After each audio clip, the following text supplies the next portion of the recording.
Bonjour. Bonjour. Le projet de loi de finances prévoit la suppression progressive des ATESAT. Quelles conséquences aurait cette mesure sur les communes rurales?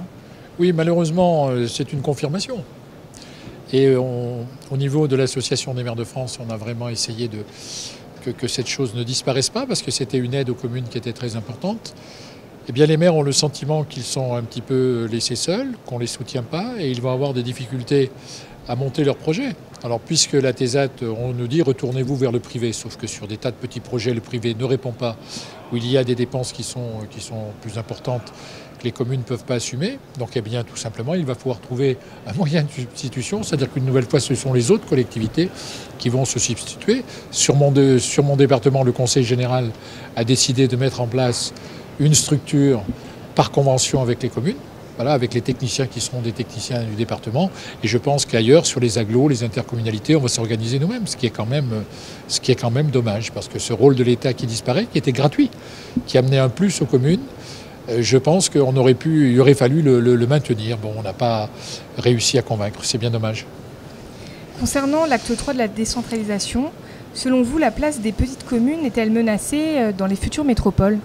Pas qu'elle est menacée, parce que les petites communes restent les petites communes, mais quand elles se retrouvent dans cette grande métropole, elles ont l'impression qu'elles vont être complètement noyées, et elles se disent surtout que tout va se passer dans la ville qui sera là au milieu, et qu'elles vont avoir plus grand-chose, ou les miettes. En tous les cas, c'est ce que moi je dis, ce que disent les maires quand on se réunit au niveau des territoires ruraux, et qu'elles ne seront pas reconnues, que chez elles, il ne va pas rester grand-chose, et que finalement, est-ce qu'elles ont encore intérêt à être des vraies communes? Alors ça, moi, je suis un ardent défenseur des communes pour un certain nombre de choses très précises, puisque c'est le service public qui est le plus utilisé par nos concitoyens. Il ne faut surtout pas toucher à ça, sauf sur la base du volontariat, où des communes peuvent se regrouper. Et il faudra, comme ça a été dit d'ailleurs, que ce soit les agglomérations qui aident ces petites communes, qu'au lieu d'être un moins, ça soit un plus.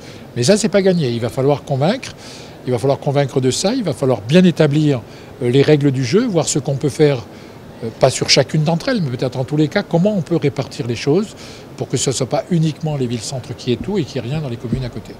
Et donc justement, concernant le service public, face à la baisse des dotations et au contexte financier contraint que connaissent les communes, et en particulier les petites communes rurales, pensez-vous que ces collectivités peuvent maintenir à niveau le service public?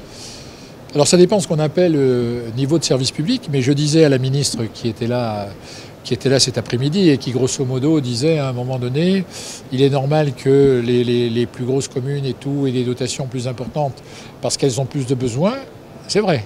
Sauf qu'il faut aujourd'hui se dire que sur les petites communes, sur nos petites communes rurales, les moyennes communes, aujourd'hui l'exigence de la population est la même. Elle est la même que sur les communes plus grosses. Avant, on se disait, quand on était en ruralité, après tout le haut débit en ruralité, c'est pas utile. Hein, on avait le haut débit à certains endroits, puis s'ils ne l'avaient pas à d'autres, ils avaient choisi. Maintenant, c'est plus ça.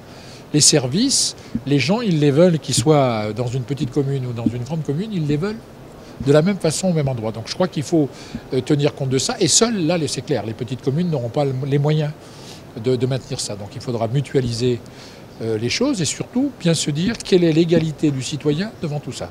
Les citoyens, ils choisissent de vivre là où ils veulent, ils doivent avoir des services qui correspondent à ce que la vie amène, à ce que l'évolution de la vie amène. Et il faudra être très, très attentif à ça si on veut que la ruralité se développe.